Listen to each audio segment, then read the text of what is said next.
friends. So in today's lecture we are going to see the 2 points of our second chapter જે બાકી હતા આપણે ભણવા માટેના બરાબર એ બે ચેપ્ટર્સ આપણે આજે અહીંયા શીખવાના છીએ. તો એ બે કયા પોઈન્ટ્સ હતા? ફર્સ્ટ પોઈન્ટ હતો forcing the future and the second point is the bottom line. First forcing the future એટલે શું કે તમારા ફ્યુચરને તમારે તમારા મગજમાં છે ને ઇમેજિન કરવું કે જો હું આ સ્ટેપ ઉઠાવીશ મારા બિઝનેસ માટે તો એની ઇમ્પેક્ટ મારા બિઝનેસ ઉપર શું આવશે, અથવા તો એની ઇમ્પેક્ટ કસ્ટમર્સ ઉપર શું આવશે, અથવા તો આ ડિફિકલ્ટીઝ આવી સપોઝ કે કોઈ પણ છે તમે જે વસ્તુ જે થિંક છે એ તમે સોલ્વ કરો છો એની ડિમાન્ડ ઘટી ગઈ ઓર સે એના પ્રાઇસ વધી ગયા, તો આવી કાંઈ પણ ડિફિકલ્ટીઝ આવે છે ઇકોનોમીના લીધે ઓર વેરિયસ ફેક્ટર્સ હોય જે તમારા બિઝનેસને અફેક્ટ કરતા હોય, તો એ જે અફેક્ટેડ ફેક્ટર્સ છે બરાબર છે એ ફેક્ટર્સ અફેક્ટ કરશે તમારા કંપનીને, તો તમારા કંપની ઉપર શું અફેક્ટ આવશે, હવે એમાંથી કોઈ ડિફિકલ્ટી અરાઇઝ થાય છે તો એનું સોલ્યુશન તમે શું કાઢશો. તો આ બધી વસ્તુ છે એને કહેવાય ફોર્સિંગ ધ ફ્યુચર, કે તમારે ફ્યુચરમાં કાંઈ બી સારી વસ્તુ થવાની છે તો એની બી ઇમેજિનેશન કરવાની રહેશે, અને જે કાંઈ પણ ડિફિકલ્ટીઝ આવવાની છે તો એનું સોલ્યુશન બી તમે શું કાઢશો એના માટેની તમારે જે ઇમેજિનેશન અત્યારથી જ કરવાની રહેશે. તો એમાં કયા કયા પોઈન્ટ કન્સિડર કરવા જોઈએ? First, in case an entrepreneur could desire to retire or shift to other challenges.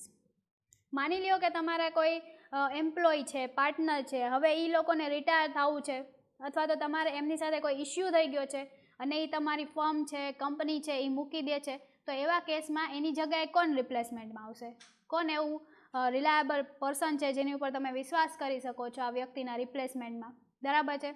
અથવા તો તમારે ખુદને કંઈક પ્રોબ્લેમ આવે છે અને તમારે રિટાયર થવું પડે છે, અથવા તો તમારા કંપની છે એને તમારે કોઈ બીજા સિટીમાં શિફ્ટ કરવી પડે છે ઓર એનું પ્લેસ ચેન્જ કરવું પડે છે. તો આવી બધી જે ચેલેન્જીસ છે એને તમે ફ્યુચરમાં કઈ રીતે પહોંચી વળશો એના માટેનું સોલ્યુશન બી તમારે અત્યારથી જ ફાઇન્ડ કરવું જોઈએ. Second, a business plan should have to define that how you may transfer, sell or close your company. કે ફ્યુચરમાં કાંઈ બી અનસર્ટેનિટીઝ આવી ઓર તમે જે બી બિઝનેસ કરો છો હવે એ વસ્તુની ડિમાન્ડ ટોટલી ક્લોઝ થઈ ગઈ, સાવ બંધ થઈ ગયું, તો હવે તમે એ તમારી કંપની ઓર બિઝનેસ સાથે શું કરશો એના માટેની બી પ્લાનિંગ છે જે તમારે અત્યારથી કરવું જોઈએ. અથવા તો તમે કઈ રીતે તમારે કંપની ટ્રાન્સફર કરવી છે, તમારે એને સેલ કરવી છે ઓર તમારે કંપની બંધ કરી દેવી છે, તો એના કયા કયા ડિસએડવાન્ટેજ થશે તમને, અથવા તો આ ત્રણેય વસ્તુમાંથી કોઈ પણ એક વસ્તુ કરશો તો એના શું એડવાન્ટેજ થશે એ બધું બી તમારે ઇમેજિનેશન કરી લેવું જોઈએ. Third, if your enterprise is dependent on the unique contacts or knowledge of yours, then you have to take decision for closure of your business. If તમારો બિઝનેસ છે એ તમારા કોઈ યુનિક આઈડિયા છે, તમારા યુનિક કોન્ટેક્ટ છે એની ઉપર જ ચાલે છે, અથવા તો તમે ડિસિઝન લ્યો છો એ ડિસિઝન મેકિંગ ઉપર જ ચાલે છે, તો ઘણીવાર બની શકે કે તમે ડિસિઝન લેવા માટે એબલ ના હોય, તો ત્યારે કઈ રીતે કરવું પડશે? તો જો આવી સિચ્યુએશન હોય છે કે તમારો બિઝનેસ પ્યોરલી તમારી ઉપર, તમારા એક ઉપર જ ડિપેન્ડેડ છે, તો આવા સિચ્યુએશનમાં તમારે તમારી કંપની બંધ કરવાની રહેશે, અથવા તો એનો અલ્ટરનેટિવ શું છે તે તમારે વિચારી લેવો જોઈએ, બરાબર?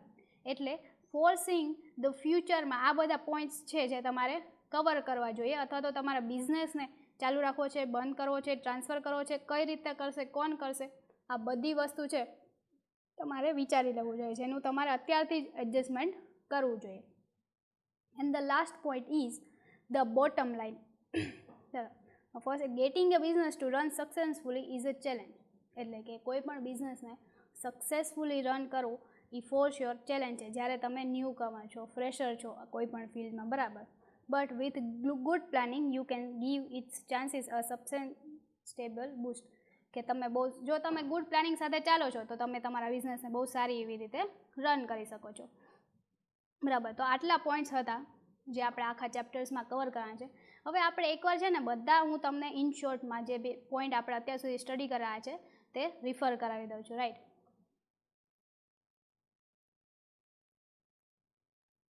ઓકે, તો આપણે કયા કયા પોઈન્ટ્સ આમાં કવર કરેલા છે આપણા ચેપ્ટરમાં? તો કે ક્રિએટિંગ ધ કન્સેપ્ટ, એમાં તમારે શું કરવાનું હતું? તો કે તમારે પ્રિપેર કરવાનો હતો પ્લાન, અને તમારું જે નોલેજ છે, એક્સપર્ટાઇઝ છે, એક્સપિરિયન્સ છે એનું પ્રોપર યુટિલાઇઝેશન કરવાનું હતું. મની તમે કઈ રીતે ફંડિંગ કરશો એના માટેનું પ્રિપેરેશન કરવાનું છે, અને તમે કેટલી બને એટલી કોસ્ટ કઈ રીતે કટિંગ કરશો એના માટેના આઈડિયાઝ ડેવલપ કરવાના આવે છે, then after second is doing your research, કે તમારા આજુબાજુમાં તમે જે બિઝનેસ કરો છો આજુબાજુમાં એ જ બિઝનેસ કરતા લોકોને તમારે રિસર્ચ કરવાનું છે, તમારા ફેમિલી ફ્રેન્ડ્સના ફીડબેક મેળવવાના છે, એ લોકોને સ્પેસિફિક ક્વેશ્ચન્સ પૂછવાના છે.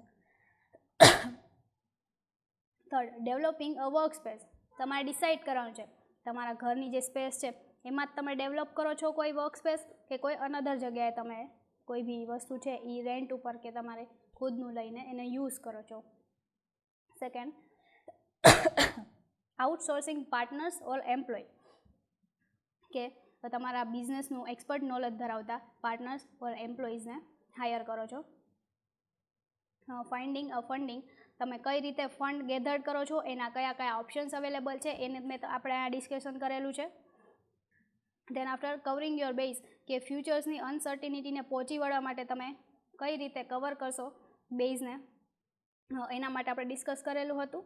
દેન ફોર્સિંગ ધ ફ્યુચર, કે તમારા એઝ એન એન્ટરપ્રેન્યોર જો તમે રિટાયર થાવ છો તો એને શિફ્ટ કરવાનો છે, ટ્રાન્સફર કરવાનો છે બિઝનેસ, કે ક્લોઝ કરવા છે, એના માટેના ડિસિઝન બી તમારે અત્યારથી જ વિચારી લેવાના રહેશે. And last one, the bottom line of your business. બરાબર, તો આટલા પોઈન્ટ્સ આપણે આપણા ચેપ્ટર્સમાં કવર કરેલા છે. નાવ હવે આ ચેપ્ટર્સમાંથી તમને ક્વેશ્ચન્સ કઈ રીતે પૂછાઈ શકે, જેવી રીતે આપણે પ્રીવિયસ લેક્ચર્સમાં જોયા ચેપ્ટર 1માં કે મેં તમને ક્વેશ્ચન્સ આપેલા હતા અને એની સામે એમની હિન્ટ આપેલી હતી, એ જ રીતે આપણે બી આ ચેપ્ટરમાં બી કરશું કે આમાંથી બી તમને સેમ ક્વેશ્ચન પૂછશે ઓર શોર્ટ નોટ પૂછશે. હવે શોર્ટ નોટ એ કોઈ બી પોઈન્ટ ઉપર પૂછી શકે છે, તો શોર્ટ નોટમાં તમારે શું કરવાનું હોય છે કે તમારા એક ચેપ્ટરનો જે રિવ્યૂ છે અથવા તો એમાંથી કોઈ એક પોઈન્ટ પૂછવામાં આવ્યો છે, તમારે એની ઉપર એને ડિટેલ્સ ડિસ્કશન કરવાનું હોય છે. Now we are discuss the question answers of this chapter. First question, what are the benefits of starting your own business, એટલે કે તમારે ખુદનો બિઝનેસ સ્ટાર્ટ કરવા માટેના બેનિફિટ્સ શું હોય છે. તો અહીંયા જે છે એ મેં તમને હિન્ટ આપેલી છે આન્સરની. તમારે એક્ઝામિનેશનમાં શું કરવાનું છે કે જે આ હિન્ટ્સ છે એની ઉપરથી તમારે બ્રોડ આન્સર લખવાનું છે. યસ, તમે આવી જ રીતે પોઈન્ટ વાઇઝ લખી શકો છો, બટ આ પોઈન્ટ છે તમારે એને બ્રોડલી ત્યાં એક્સપ્લેન કરવાનું છે. ડન. સો આપણે અહીંયા અત્યારે શોર્ટમાં આ પોઈન્ટ સમજીએ છીએ. ફર્સ્ટ, ઓન રિસ્ક એન્ડ રિવાર્ડ્સ, કે તમારો ખુદનો બિઝનેસ છે એને સ્ટાર્ટ કરવાના તમારા ખુદના એડવાન્ટેજ બી છે અને ડિસએડવાન્ટેજ છે. એ એડવાન્ટેજ એન્ડ ડિસએડવાન્ટેજમાં તમને જે બી કાંઈ એડવાન્ટેજ એન્ડ ડિસએડવાન્ટેજ યાદ આવે છે એ એડવાન્ટેજને તમારે બ્રોડલી એક્સપ્લેન કરવાનો.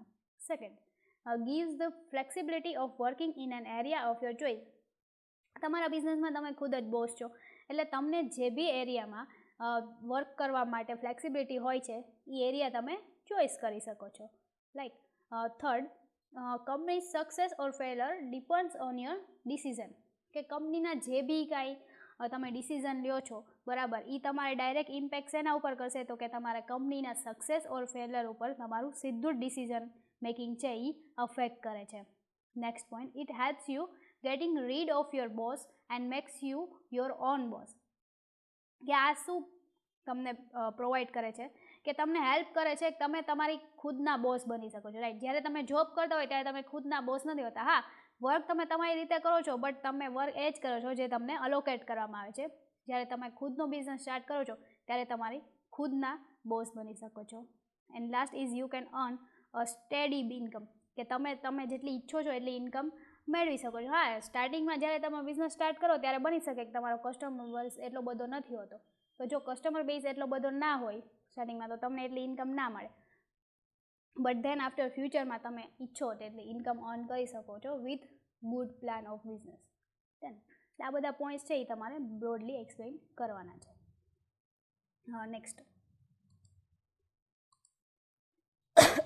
Next question is, why is it necessary to allocate a proper working space for your business, કે તમારા બિઝનેસ માટે પ્રોપર વર્કિંગ સ્પેસ અલોકેટ કરવી શું કામ જરૂરી છે. એનો answer, a home is primarily mean to be a residence for the family, કે આપણું જે ઘર છે એનો મેઇન ઓબ્જેક્ટ છે આપણા ફેમિલીને રહેવા માટે, એટલે આપણે આપણા ઘરને આપણા બિઝનેસ પ્લેસ તરીકે યુઝ ના કરી શકીએ. Second, you cannot use for your business or clients. Third, like say for example manufacturing business needs shed or garage, કે જો તમારે મેન્યુફેક્ચરિંગનો બિઝનેસ કરવાનો હોય તો તમારે એના માટે સેપરેટલી શેડ ઓર ગેરેજની જરૂર પડે છે. તમે તમારા ઘરને યુઝ કરી શકતા નથી. Next, computer base work needs necessary technology. કે ઇફ તમે કોઈ એવો બિઝનેસ સ્ટાર્ટ કર્યો છે જેમાં તમારે કમ્પ્યુટર બેઝડ વર્ક કરવાનું છે, તો એમાં તમારે વેરિયસ ટેકનોલોજીની જરૂર પડે છે, રાઈટ, જેના માટે તમારે એક પ્રોપર પ્લેસ અલોકેટ કરવી નેસેસરી છે. And last, you needs a dedicated room or space within the home to serve as office for privacy and other purpose. કે ઓફિસના બી ઘણા બધા એવા કામ હોય છે ઓર એવા રૂલ્સ એન્ડ રેગ્યુલેશન હોય છે જે તમારે પ્રાઇવસી મેન્ટેન કરવા માટે જરૂરી છે. તો એ પ્રાઇવસી મેન્ટેન કરવા માટે બી તમારે એક વર્કિંગ સ્પેસની એક અલગ જ જગ્યા અલોકેટ કરવી નેસેસરી છે. Then next question, third, what all should one keep in mind while hiring partners. કે જ્યારે તમે પાર્ટનર્સ ઓર એમ્પ્લોયને હાયર કરો છો, કઈ કઈ થિંગ્સ છે જે તમારે તમારા માઇન્ડમાં રાખવી જોઈએ. First, we need a partner due to lack of funds or insufficient experience. કાં તો આપણી પાસે ફંડ્સ ઇનસફિશિયન્ટ છે, કાં તો આપણી પાસે એક્સપિરિયન્સ ઇનસફિશિયન્ટ છે. આ બે વસ્તુના લીધે જ આપણે પાર્ટનર છે એને હાયર કરતા હોય છે.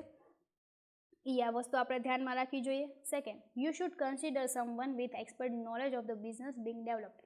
તમે કોઈ પણ વ્યક્તિને તમારા પાર્ટનર તરીકે હાયર નથી કરી શકતા, બરાબર. તમારે કોઈ એવા જ વ્યક્તિને હાયર કરવાના છે પાર્ટનર તરીકે જેને તમારા બિઝનેસનું પ્રોપર ઓર એક્સપર્ટ નોલેજ છે. Then third, the person who will be able to represent the company's interest properly. બની શકે કે તમે કોઈ વ્યક્તિને છે, બરાબર, એને હાયર કરેલા છે, એની પાસે તમારા બિઝનેસનું બહુ સારું હોય, એક્સપર્ટ નોલેજ છે, બટ ઇફ જો એની કોમ્યુનિકેશન સ્કિલ સારી ના હોય તો એ જે કંપનીના બીજા એમ્પ્લોય છે અથવા તો કંપનીના કોઈ ક્લાયન્ટ છે એને તમારા કંપનીનો જે મેઇન ઇન્ટરેસ્ટ છે એ સમજાવવા માટે જો પ્રોપર એબલ નથી, તો તમે છે એ વ્યક્તિનું એક્સપર્ટ નોલેજ હોવા છતાં બી તમારો જે પ્રોપર ઇન્ટરેસ્ટ છે, કંપનીનો જે ઓબ્જેક્ટ છે એ ફૂલફિલ નથી થઈ શકતો, જેના લીધે તમારા કંપની ઉપર નેગેટિવ ઇમ્પેક્ટ આવે છે. And last one is, it is necessary two define the responsibility that you and your partners will have so that you can minimize possible conflicts. Yes, જ્યારે તમે સ્ટાર્ટિંગ કરો છો કંપનીની અથવા તો તમે પાર્ટનર્સને હાયર કરો છો, એ હાયર કરવા ટાઈમે તમારે તમારી અને તમારા પાર્ટનર્સની રિસ્પોન્સિબિલિટી ડિફાઇન કરી દેવી જોઈએ કે મારે આ વસ્તુ કરવાની છે, તમારે આ વસ્તુ કરવાની છે, જેથી કરીને કોન્ફ્લિક્ટ ના થાય. જો તમે આ વસ્તુ નહીં કરો તો આ કોન્ફ્લિક્ટ થવાના ફ્યુચરમાં ચાન્સીસ વધી જશે, જે કંપની ઉપર નેગેટિવ ઇમ્પેક્ટ ક્રિએટ કરે છે, બરાબર છે. જેથી કરીને તમારે પહેલેથી જ રિસ્પોન્સિબિલિટી છે જે ડિફાઇન કરી દેવી જોઈએ ફોર મિનિમાઇઝ પોસિબલ કોન્ફ્લિક્ટ્સ. તો આટલા પોઈન્ટ્સ છે એ આપણે ધ્યાનમાં રાખવા જોઈએ જ્યારે આપણે પાર્ટનર્સને હાયર કરીએ. So next question, fourth question is, why should credit cards be avoided as a source of startup money.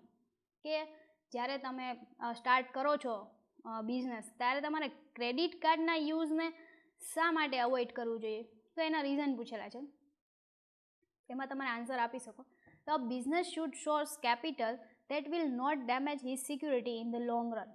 કે તમારા બિઝનેસમાં તમારે એવી રીતે કેપિટલ લાવવી જોઈએ અથવા તો એવી કેપિટલ લાવવા જોઈએ કે જે લોંગ રન માટે તમારી જે બિઝનેસની સિક્યોરિટી છે એને ડેમેજ ના કરે, જે ક્રેડિટ કાર્ડ્સમાં પોસિબલ નથી. Second, avoid filing up expensive debts on credit card.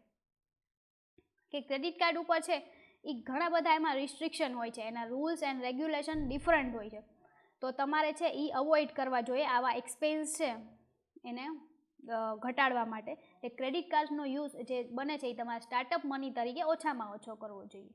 Third, it cost annual interest of 20% ઓર મોર. એટલે કે હવે સૌથી મોટી ઇમ્પોર્ટન્ટ થિંગ એ છે કે આ વસ્તુ છે એ તમને એન્યુઅલી કેટલું ઇન્ટરેસ્ટ ચાર્જ કરે છે, તો કે 20% ઓર મોર છે એ ક્રેડિટ કાર્ડનો સોર્સ ઓફ મની તરીકે જો તમે યુઝ કરશો તો એ એન્યુઅલી 20% ઇન્ટરેસ્ટ અથવા તો તેનાથી વધારે ચાર્જ કરશે, જે તમે બિઝનેસ સ્ટાર્ટ કરો છો ત્યારે તમે કેપેબલ નથી એ કોસ્ટ બેર કરવા માટે. And last, avoid having funds at the cost of insurance policy because it having negative impact. Avoid having funds at cost of insurance policy because it having negative impact. Insurance policy છે એવા base ઉપર કે આવા કોઈ પણ જાતની policies છે એવા બેઝ ઉપર તમારે એ સ્ટાર્ટ ના કરવો જોઈએ બિઝનેસ, અથવા તો એને as a source of startup money ના લેવું જોઈએ, બિકોઝ એ તમારા બિઝનેસ ઉપર કાફી એવી નેગેટિવ ઇમ્પેક્ટ કરે છે, right. So the next question, why is it important to have a plan for your company's future in case you are unable to work for it? કે એ શું કામ જરૂરી છે જ્યારે તમે વર્ક કરવા માટે અનેબલ ના હોય ફ્યુચરમાં, ત્યારે કંપની કઈ રીતે વર્ક કરશે એના માટે પ્લાન કરવો શા માટે જરૂરી છે? Answer, an entrepreneur could desire to retire or shift to other challenges. બની શકે કે એન્ટરપ્રેન્યોર છે એને શિફ્ટ થવું છે કોઈ બીજા બિઝનેસમાં, ઓર એને રિટાયર થવું છે, ઓર એને મે બી કાંઈ અધર ચેલેન્જીસ છે એ એના ફ્યુચરમાં આવી શકે છે. તો એ બધાને પહોંચી વળવા માટે આપણે એક પ્લાન હોય એ ખૂબ જરૂરી છે. Second, a plan should have that define how you may transfer, share or close the your company. જે રીતે આપણે ચેપ્ટરના ડિટેલ્સમાં જ્યારે લર્ન કરતા હતા ત્યારે મેં સમજાયેલું હતું કે જ્યારે એન્ટરપ્રેન્યોર છે અથવા તો તમે ખુદ છો, તમારે ખુદને તમારી કંપની બંધ કરવી છે, ટ્રાન્સફર કરવી છે અથવા તો એને સેલ કરવી છે, તો એ તમે કઈ રીતે કરશો એના માટેના પ્લાન બી તમે ફોર્સિંગ ધ ફ્યુચર નામના પોઈન્ટમાં આપણે ડિસ્કસ કરેલા છે, એ તમે અહીંયા એક્સપ્લેન કરી શકો છો. And last one is, if your enterprise is dependent on your unique contact or knowledge, other party can not understand your mindset. કે જ્યારે તમારી કંપની છે એ ફૂલ્લી તમારા unique contact, unique knowledge or other party પર depended હોય છે, બરાબર, ત્યારે તમારા કંપનીને ચલાવવા માટે કોઈ એબલ થતું નથી ને તમારે એ ક્લોઝ જ કરવી પડે છે. તો આવી બધી સિચ્યુએશનને કન્સિડર કરીને અને આવી બધી સિચ્યુએશન જોઈને તમે કંપનીને, તમે જ્યારે ફ્યુચરમાં કામ કરવા માટે એબલ ના હોય ત્યારે તમારે કંપની સાથે શું કરવું છે, ચાલુ કરવું છે, બંધ કરવું છે, ટ્રાન્સફર કરી છે, શું? તો આ બધા પ્લાનને પહોંચી વળવા માટે આપણે કંપની માટે પ્લાન બનાવવો જરૂરી છે કે ફ્યુચરમાં જો આપણે વર્ક ના કરી શકીએ તો કંપનીનું શું થશે. ડન. તો ક્વેશ્ચન અહીંયા ખતમ થાય છે. So next chapter we will going to C in next lecture. Thank you.